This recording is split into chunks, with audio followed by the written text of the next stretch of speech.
पीछे कई सारे लोगों को भारत माता की जय बोलने में शर्म आ रही है, शर्माना नहीं है।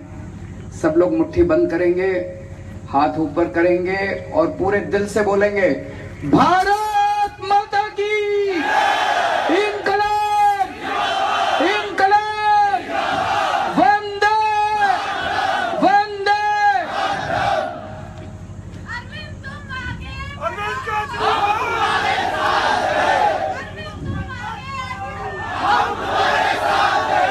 गोवा के लोगों, आप आगे बढ़ो, पूरा देश आपके साथ है। दूर दूर से, पूरे गोवा से आए हुए सभी भाइयों बहनों, माताओं, बुजुर्गों, बच्चों, माए मोगाचो, नमस्कार।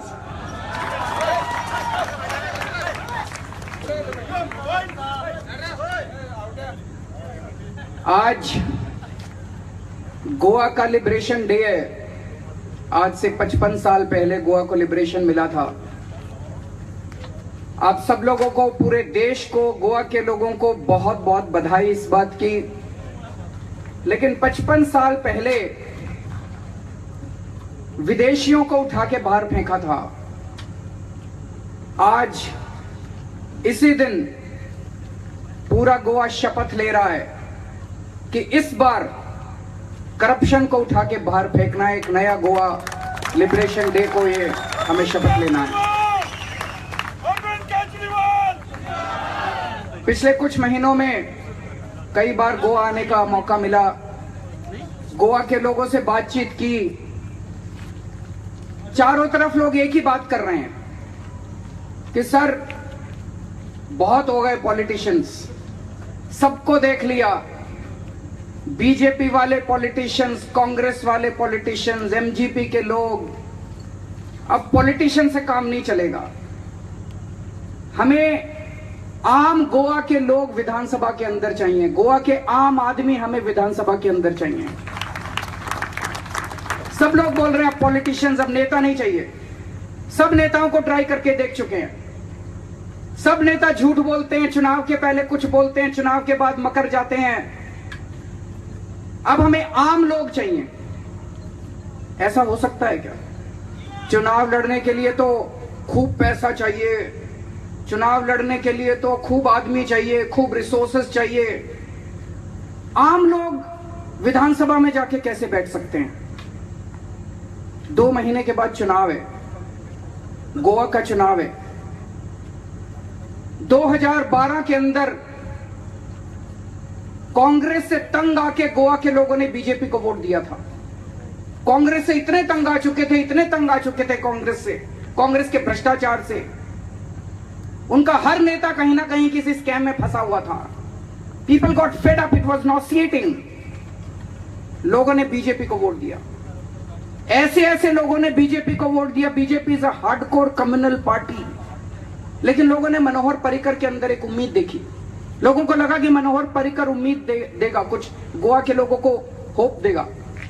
लोगों ने, ऐसे ऐसे लोगों ने बीजेपी को वोट दिया जो कभी जिंदगी में ना दें, और बीजेपी की सरकार बन गई। लेकिन आज 5 साल के बाद गोवा के वो सारे लोग कह रहे हैं कि धोखा हो गया। पर्रिकर ने भी धोखा दिया, बीजेपी ने भी धोखा दिया। जितनी भ्रष्ट कांग्रेस थी उतने ही भ्रष्ट ये लोग निकले, डबल। जितने वादे पर्रिकर साहब ने किए थे, जितने वादे चुनाव के पहले, हर एक के ऊपर यू टर्न कर गए, हर एक के ऊपर यू टर्न कर गए। तो ये जो चुनाव है गोवा का 2 महीने के बाद, ये गोवा आपका, ये चुनाव आपका भविष्य बदल सकता है अगर आप सब लोग इकट्ठे हो जाएं तो। 3 साल पहले दिल्ली के लोगों ने करके दिखाया था। दिल्ली के लोग भी बहुत तंग हो गए थे बीजेपी से, कांग्रेस से। एक बार बीजेपी, एक बार कांग्रेस से। पूरा इन्होंने सेटिंग की हुई है दोनों पार्टियों ने। एक बार तुम राज करो, 5 साल हम राज करेंगे। 5 साल तुम लूटो, 5 साल हम लूटेंगे। जब हमारी बारी आएगी हम तुम्हारे खिलाफ कोई एक्शन नहीं लेंगे। जब तुम्हारी बारी आए तुम हमारे खिलाफ कोई आए। बड़ा अच्छा इन दोनों ने सेटिंग की हुई है। दिल्ली के लोग भी तंग आ गए थे। दिल्ली के लोग भी कह रहे थे हमें आम लोग चाहिए विधानसभा के अंदर, और दिल्ली के लोगों ने करके दिखा दिया। 70 में से 67 सीट, 67 आउट ऑफ 70 सीट्स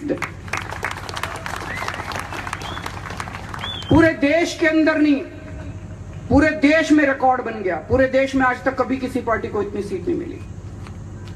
पूरी दुनिया के अंदर रिकॉर्ड बन गया, पूरी दुनिया में कभी किसी पार्टी को इतनी सीट नहीं मिली। मैं बार बार कह रहा हूं, हमेशा कहता हूं, ये जो आम आदमी है ना, ये जो सामने बैठा है आम आदमी, ये बड़ा पावरफुल है, इसको हल्के में मत लेना। Never make the mistake of challenging the common man. आम आदमी बड़ा ताकतवर है, इसको कभी चैलेंज करने की हिम्मत मत करना। दिल्ली के अंदर करके दिखाया लोगों ने, 1.5 साल हो गया दिल्ली के अंदर सरकार बने हुए, और जो हमने कहा था, आज दिल्ली के लोग 2 चीज मानते हैं। आपका किसी कोई रिलेटिव अगर दिल्ली में, अगर कोई आपका दोस्त दिल्ली में, उसको फोन करके पूछना, 2 चीज दिल्ली के लोग मानते हैं। एक ये कि ये कट्टर ईमानदार लोग हैं, इनको कोई खरीद नहीं सकता। हमारे विरोधी भी, विपक्षी पार्टियां भी मानती हैं। वो लोग ये तो कहते हैं केजरीवाल लड़ता बहुत है, लेकिन मैं लड़ता लोगों के लिए हूं, मैं अपने बच्चों के लिए नहीं लड़ता। तो 2 चीज मानते हैं, एक तो ये कि ये कट्टर ईमानदार लोग हैं, इनको कोई खरीद नहीं सकता, और दूसरा ये, जो कहते हैं वो करते हैं, यू टर्न नहीं करते, जो कहते हैं वो करते हैं। हमने कहा था दिल्ली में करप्शन खत्म करेंगे। दोस्तों, 49 दिन की सरकार बनी जब हमारी पहली बार, 49 दिन के अंदर दिल्ली के अंदर करप्शन लगभग खत्म हो गया था, बिल्कुल खत्म हो गया था। किसी गवर्नमेंट ऑफिस के अंदर आप जाते थे, 49 दिन के अंदर हमने 32 ऑफिसर्स को पकड़ के जेल में डाल दिया था। पूरे ऊपर से नीचे तक हड़कंप मच गया था कि अब अगर कोई दिल्ली में रिश्वत लेगा तो उसको बख्शा नहीं जाएगा। 49 दिन के अंदर दिल्ली में करप्शन खत्म हो गया। 3 FIR हमने चुनाव के दौरान कहा था कि शीला दीक्षित पैसे खाती है। 49 दिन की सरकार में 3 FIR दर्ज करवाई थी हमने शीला दीक्षित के खिलाफ, और 1 FIR दर्ज करवाई थी मुकेश अंबानी के खिलाफ, बाय नेम FIR दर्ज कराई थी। बीजेपी कांग्रेस वालों को मुकेश अंबानी का नाम लेने में भी डर लगता है अपने मुंह से, उनके खिलाफ हमने FIR दर्ज कराई थी। और जब हमारी दोबारा सरकार बनी, मोदी जी डर गए, उनको लगा ये कुछ ना कुछ और गड़बड़ करेंगे। एक दिन नरेंद्र मोदी जी ने पैरामिलिट्री फोर्सेस भेज के हमारी एंटी करप्शन ब्रांच की जो बिल्डिंग थी उसके ऊपर कब्जा कर लिया। आज तक उनका कब्जा है एंटी करप्शन ब्रांच की बिल्डिंग के ऊपर, हमसे छीन ली एंटी करप्शन ब्रांच की बिल्डिंग। लेकिन हमने अपनी लड़ाई नहीं रोकी करप्शन के खिलाफ, हमारी करप्शन के खिलाफ लड़ाई जारी रही। जितने सरकारी काम आज हो रहे हैं दिल्ली के अंदर, हर काम के अंदर पैसा बचा रहे हैं हम लोग, हर काम के अंदर पैसा बचा रहे हैं।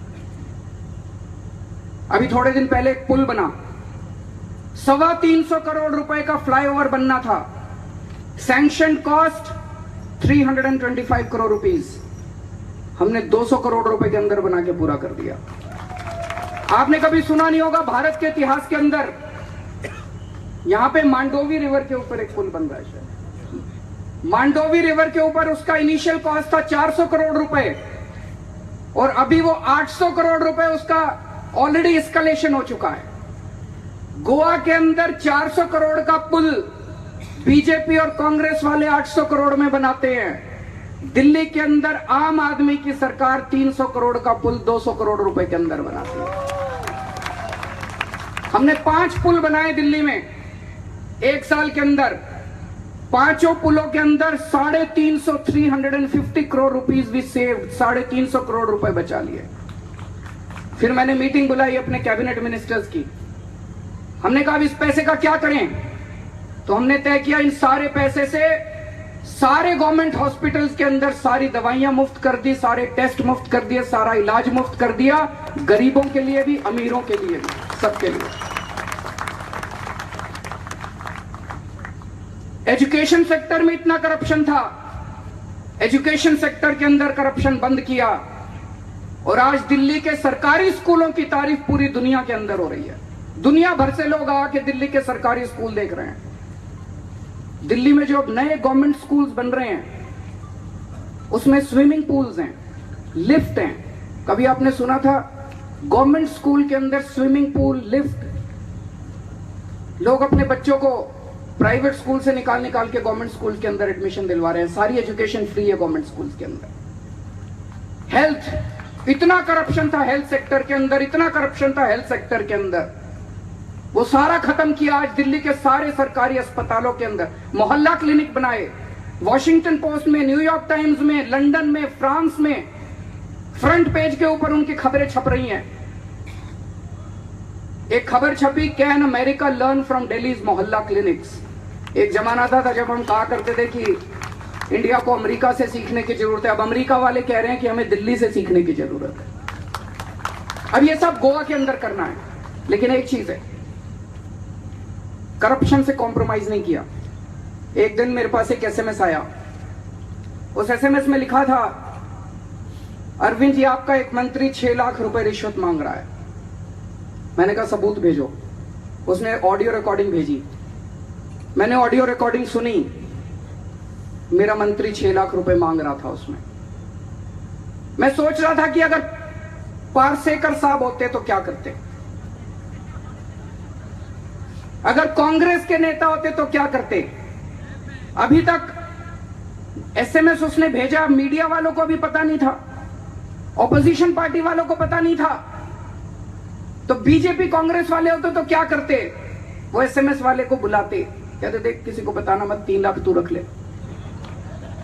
हमने ऐसा नहीं किया। अगर हम ऐसा करेंगे तो अपनी आत्मा को हम कैसे अपनी शक्ल दिखाएंगे, अपनी आत्मा से कैसे बात करेंगे।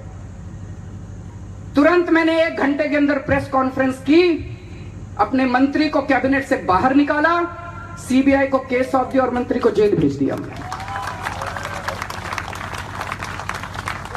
मर जाएंगे, कट जाएंगे, भ्रष्टाचार से समझौता नहीं करेंगे किसी भी हालत में।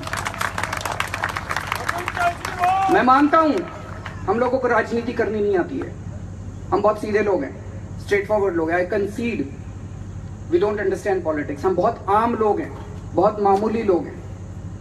आज आपके सामने एक प्रश्न रखना चाहता हूं। अभी बहुत सारे, वाल्मीकि ने बोला कि बीजेपी और कांग्रेस वालों ने गोवा को ड्रग्स का अड्डा बना दिया है। कौन ठीक करेगा इसको? बीजेपी ठीक करेगी? कांग्रेस ठीक करेगी? पारसेकर साहब ठीक करेंगे? इन्होंने कहा कि बीजेपी और कांग्रेस वालों ने प्रोस्टिट्यूशन का अड्डा बना दिया है, ड्रग का अड्डा बना दिया है, गैम्बलिंग का अड्डा बना दिया है। अभी ऑस्कर ने कहा कि सारी लड़ाई जमीनों की है, माइंस की है, फॉरेस्ट्स की है। कौन बचाएगा फॉरेस्ट को? कौन बचाएगा जमीनों को?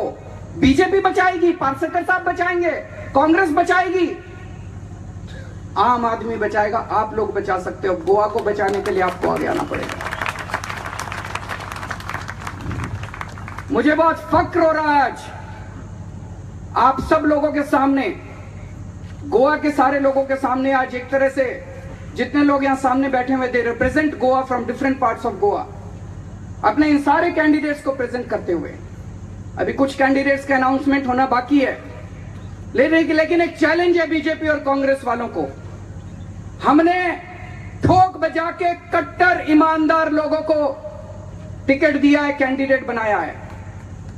आम आदमी पार्टी हमेशा चैलेंज करती है, 4 चीजों पे कॉम्प्रोमाइज नहीं होगा। 4C, character, crime, corruption, communalism.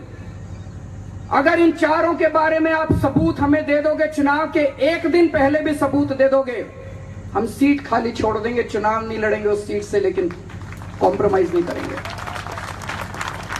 आज इन सारे कैंडिडेट्स को प्रेजेंट करते हुए मुझे फक्र हो रहा है, और मैं चाहता हूं बीजेपी और कांग्रेस वाले भी इसी तरह से ईमानदार कैंडिडेट्स प्रेजेंट करें। लेकिन वो करने वाले नहीं है, उनके पास ईमानदार लोग ही नहीं है उन लोगों के पास। लेकिन इन सारे कैंडिडेट्स के अंदर एक हीरा है, उसका नाम है एल्विस गोम्स।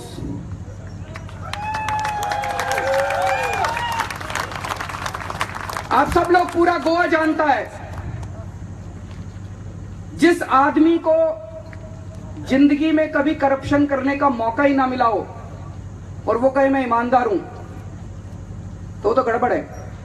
एल्विस पूरी जिंदगी 20 साल तक गोवा की एडमिनिस्ट्रेशन में रहा, चाहता तो करोड़ों रुपए बना सकता था, बहुत सीनियर पोजीशंस पे रहा, एक पैसा नहीं बनाया, एक पैसा नहीं बनाया। He is a dead honest officer. और ये मैं नहीं कह रहा, गोवा के लोग कह रहे हैं। चारों तरफ जहां मैं जाता हूं गोवा के लोग बोलते हैं, और सभी धर्मों के लोग उनकी इज्जत करते हैं। Hindu, Muslims, Christians, everyone respects him, everyone loves him. उन्हें गोवा के एडमिनिस्ट्रेशन की डिटेल्स पता है, कहां क्या लूप होल है, किस लूप होल से करप्शन होता है। वो गोवा के एडमिनिस्ट्रेशन को ठीक कर सकते हैं, वो गोवा की गवर्नेंस को समझते हैं, वो गोवा के कल्चर को, is the son of the soil, वो गोवा के कल्चर को समझते हैं। और गोवा के कल्चर के लिए, गोवा के कल्चर को बचाने के लिए, गोवा को करप्शन से बचाने के लिए उन्होंने अपनी नौकरी को लात मार दी, जो आप लोगों के सामने बैठे हैं। आज आप लोगों के सामने एक प्रपोजल लेके आया हूं। I propose Elvis Gomes as the next chief minister of Goa.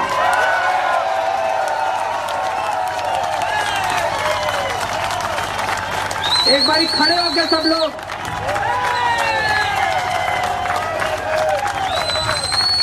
मंजूर है, मंजूर है।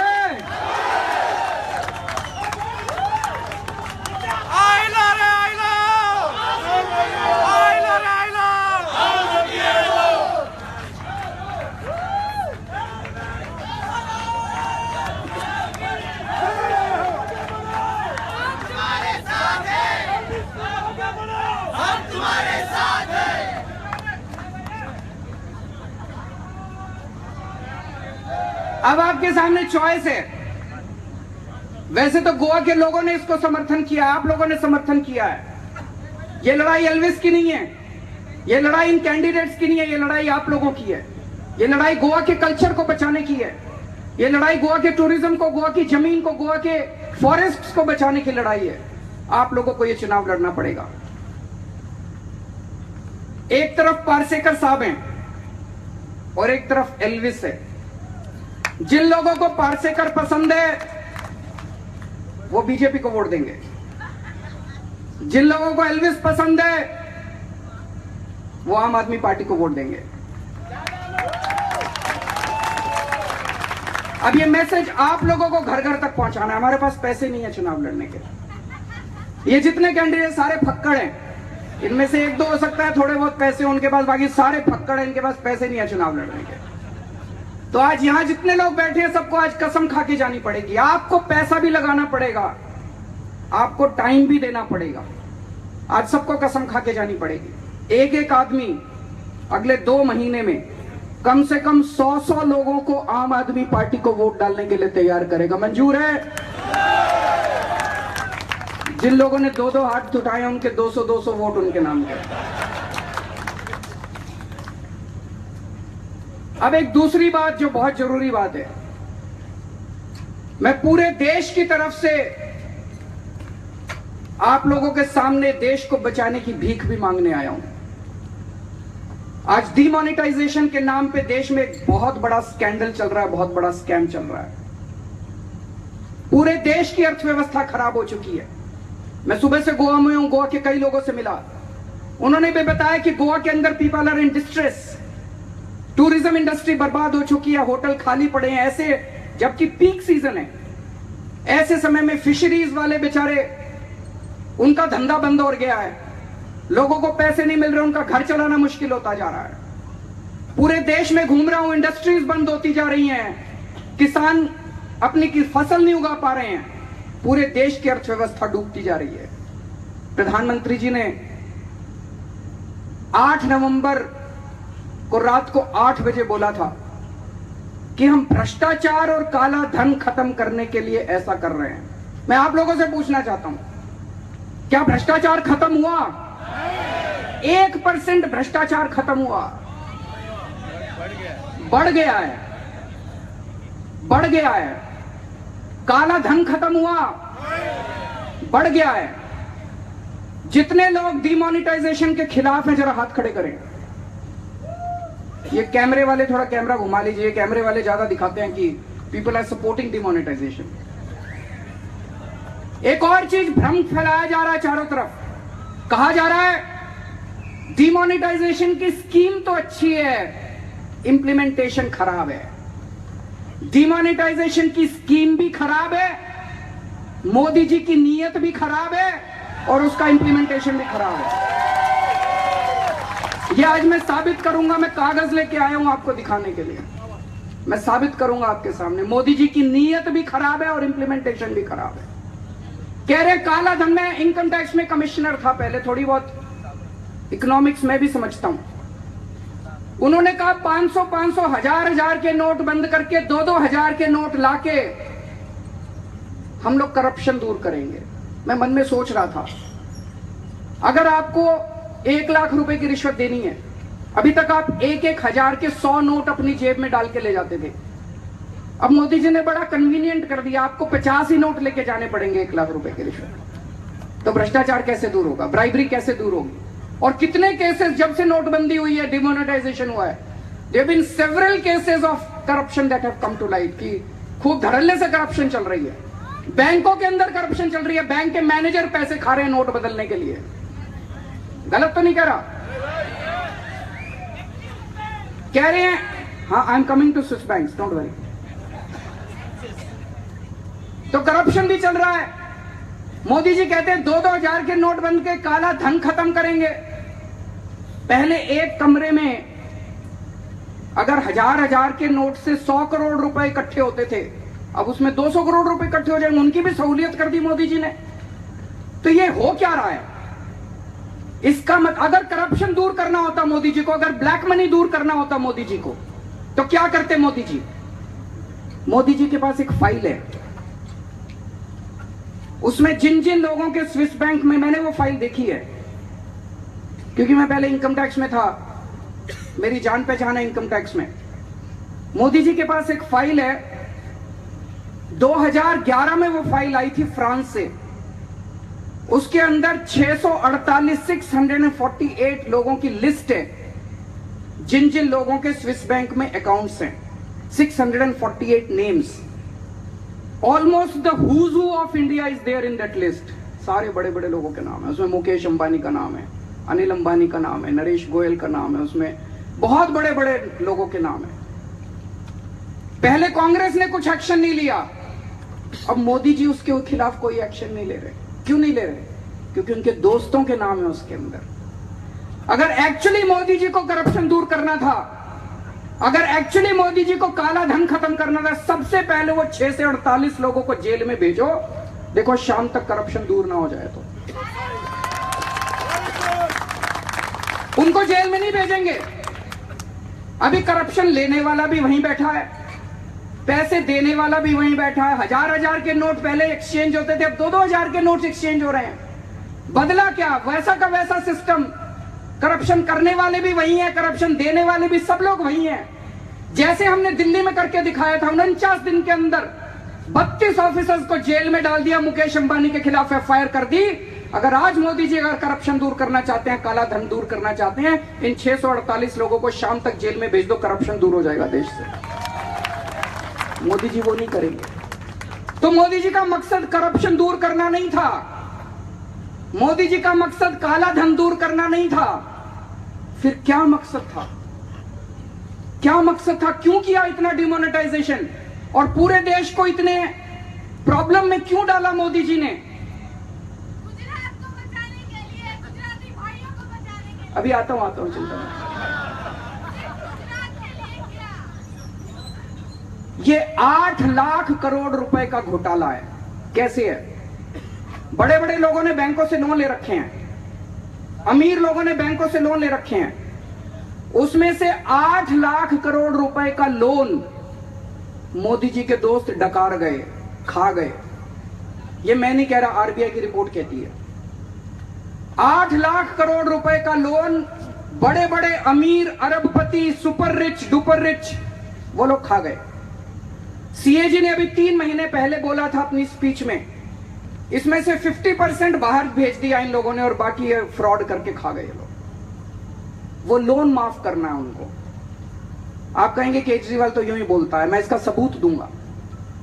पिछले 2 साल में जब से मोदी जी की सरकार बनी है, इस 8 लाख करोड़ में से 1,14,000 करोड़ 1,14,000 करोड़ का लोन मोदी जी ने माफ कर दिया बड़े बड़े लोगों का। फरवरी के महीने में सुप्रीम कोर्ट ने कहा लिस्ट दो, किस किस का लोन माफ किया। 10 महीने हो गए मोदी जी लिस्ट नहीं दे रहे सुप्रीम कोर्ट को, किस किस का लोन माफ किया। यहां इतने किसान बैठे हैं, ट्रेडर्स बैठे हैं, व्यापारी, आप में से किसी का लोन माफ किया तो हाथ खड़ा करके बताओ। आपका लोन माफ नहीं किया। उन लोगों का, आप जब लोन लेते हो, कार का लोन लेते हो, एक अगर इंस्टॉलमेंट आप ना दो, बाउंसर भेज देते हैं मोदी जी आपके घर। मैं पूछना चाहता हूं, जिन 1,14,000 करोड़ लोगों का जिनका लोन माफ किया, कितनी बार बाउंसर भेजे उनके घर? एक बार भी नहीं भेजे। उनका लोन माफ कर दिया, बैंक खाली हो गए, बैंक लुट गए, बैंकों का दिवाला निकल गया। तो अब 8 लाख करोड़ रुपए का लोन माफ करना है, तो मोदी जी ने और अमित शाह ने बैठ के एक पूरी कॉन्स्पिरेसी रची, षड्यंत्र रचा कि 500-500, 1,000-1,000 के नोट बंद कर देते हैं, जब लोग जमा कराएंगे उनका पैसा आएगा, उसमें से माफ कर देंगे। तो सबसे पहले इन्होंने अपना पैसा ठिकाने लगाया, अमित शाह ने और बीजेपी का, और अपना जितना काला धंधा सारा ठिकाने लगाया इन लोगों ने अपना। फिर अपने दोस्तों को बताया कि भैया 8 नवंबर से हम नोटबंदी करने जा रहे हैं, अपना पैसा ठिकाने लगा लो। उन्होंने सबने ठिकाने लगा लिया अपना पैसा, और 8 नवंबर को 8 बजे उन्होंने ऐलान कर दिया 500-500, 1,000-1,000 के नोट नहीं चलेंगे। आप लाइनों में लग रहे हो, आप लाइनों में लग रहे हो। जितना पैसा आपका जमा हो रहा है उसमें से 8 लाख करोड़ रुपया इनका लोन माफ करने के लिए जाएगा। विजय माल्या का नाम किस किस ने सुना है? हाथ खड़ा करें जरा, सब लोग जानते हैं। Vijay Mallya is a super rich man. उनके पास 9,000 करोड़ रुपए का उनके ऊपर लोन था, 9,000 करोड़ रुपए का। मार्च के महीने में एक दिन मोदी जी ने उसको हवाई जहाज में बिठा के लंदन भेज दिया, देश के बाहर भेज दिया। जब सब मीडिया वालों ने पूछा तो कहते हैं पता नहीं चला।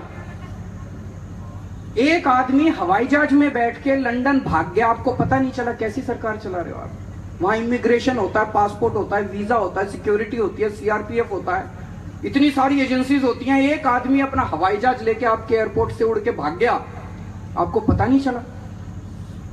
आप कह रहे हैं हम लंदन की गवर्नमेंट से बात कर रहे हैं उसको वापस लाने के लिए। चलिए मान लिया आपकी बात, आपको पहले पता नहीं चला, अब आप लंदन की गवर्नमेंट से बात कर रहे हैं। अभी पिछले हफ्ते, लास्ट वीक, जब आप लाइनों में लग के अपने पैसे जमा करा रहे थे, जब आप लाइनों में लग के 2-2 हजार रुपए के नोट निकलवाने की कोशिश कर रहे थे, पिछले हफ्ते विजय माल्या के 1,200 करोड़ का लोन माफ कर दिया मोदी जी ने। 1,200 को अभी माफ किया है। 63 लोगों का 6,000 करोड़ का माफ कर दिया लोन पिछले हफ्ते, अभी एक हफ्ता पहले, जब सारा देश लाइनों में लगा हुआ था। तो ये पूरा का पूरा घोटाला, 8 लाख करोड़ रुपए का घोटाला, 8 लाख करोड़ रुपए के इनके लोन माफ करने हैं, इसलिए किया जा रहा है। कोई भ्रष्टाचार खत्म करने के लिए नहीं किया जा रहा, कोई काला धन खत्म करने के लिए नहीं किया जा रहा, ये केवल अपने दोस्तों का लोन माफ करने के लिए किया जा रहा है। अब एक मन में क्वेश्चन उठता है, आपके भी उठेगा, कि विजय माल्या का 1,200 करोड़ क्यों माफ कर रहे हैं? क्वेश्चन उठता है कि नहीं मन में? क्या रिश्ता है मोदी जी का विजय माल्या के साथ? 1,200 करोड़ रुपए ऐसे ही थोड़ी होते हैं, कोई 12 रुपए थोड़ी होते हैं। 1,200 करोड़ का लोन माफ किया, कुछ ना कुछ तो पैसे लिए होंगे मोदी जी ने।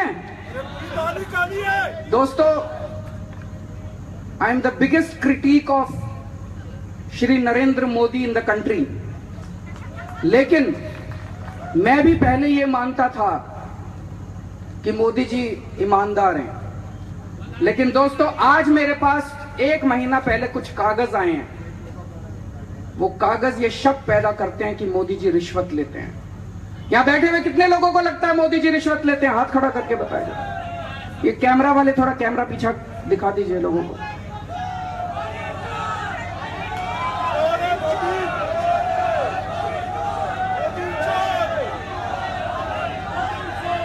मैं आज आपको सबूत दिखा रहा हूं, मैं आपको सबूत दिखा रहा हूं। 15 अक्टूबर 2013 को 15 अक्टूबर 2013 बिड़ला के यहां रेड हुई। बिड़ला का नाम सब लोग जानते हैं।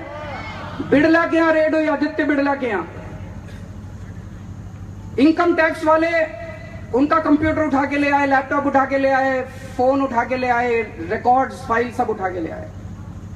बिड़ला के यहां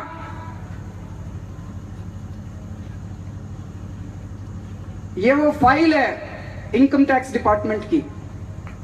ये इनकम टैक्स की रिपोर्ट है, मैं नहीं बोल रहा, ये इनकम टैक्स की रिपोर्ट है। इस रिपोर्ट में लिखा है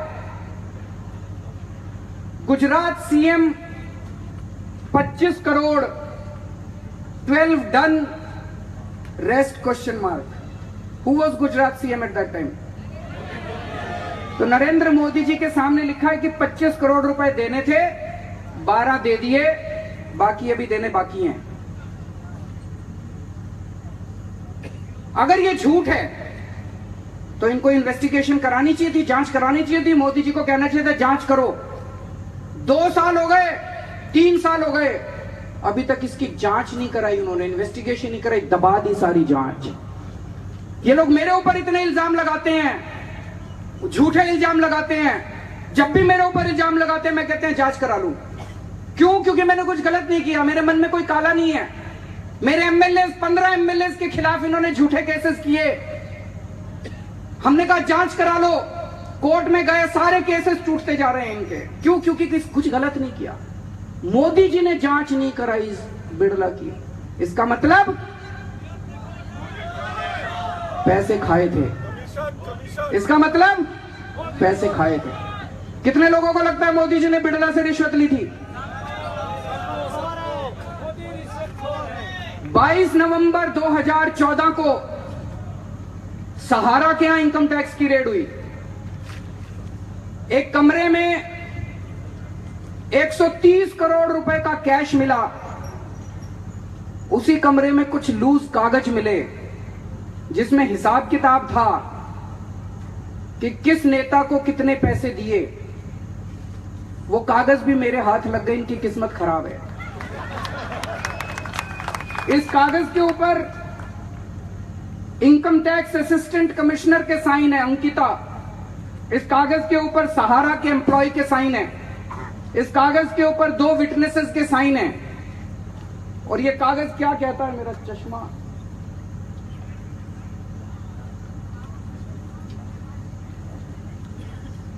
देखता हूं ये चश्मा काम आ जाएगा।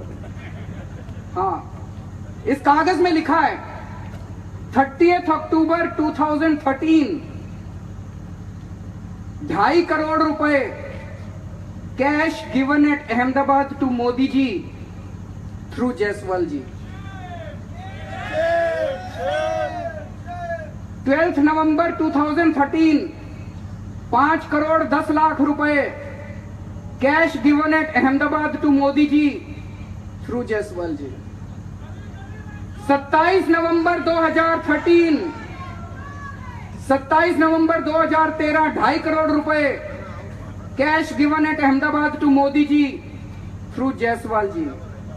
29 नवंबर 2013 5 करोड़ रुपए cash given at Ahmedabad to Modi ji through Sachin ji. ऐसे लग रहा है जैसे रोज ही आ रहे हैं पैसे। इसके एक कागज में 7 एंट्रीज हैं मोदी जी के नाम की, 40 करोड़ 10 लाख रुपए की। 2 साल हो गए, इसकी भी जांच नहीं कराई। और जिस तरह से ऑफिसर्स का ट्रांसफर किया गया जो इस केस से डील कर रहे थे, जो ऑफिसर कुछ करने की कोशिश करता था उसका ट्रांसफर कर, इसका मतलब पैसे खाए हैं। तो इसका मतलब मोदी जी ने अगर सहारा से पैसे खाए हैं, मोदी जी ने अगर बिड़ला से पैसे खाए हैं, तो इसका मतलब विजय माल्या से भी लिए होंगे। इसका मतलब जो 1,14,000 करोड़ रुपए का लोन माफ किया उनसे भी लिए होंगे। इसका मतलब जो 8 लाख करोड़ रुपए का लोन माफ करने जा रहे हैं वो भी पैसे खा के करने जा रहे हैं। तो आप लोगों को तो लाइन में लगा दिया, आपका टूरिज्म बर्बाद कर दिया, फिशरमैन को बर्बाद कर दिया, गोवा को बर्बाद कर दिया, देश को बर्बाद कर दिया। पूरी इकोनॉमी को तबाह कर दिया पैसे खाने के लिए, करप्शन के लिए। इसलिए मैं बार बार कह रहा हूं, ये 8 लाख करोड़ का घोटाला है। लेकिन मैं आपसे एक रिक्वेस्ट करना चाहता हूं, मीडिया वालों की मजबूरी है, वो नहीं दिखाएंगे ये सब। ये आपको करना पड़ेगा, आपको सोशल मीडिया में सब लोगों को बताना पड़ेगा, पूरे देश को आपको ये बताना पड़ेगा कि ये 8 लाख करोड़ रुपए का घोटाला है जो मोदी जी अपने स्वार्थ के लिए, अपने सेल्फिशनेस के लिए कर रहे हैं। दोस्तों,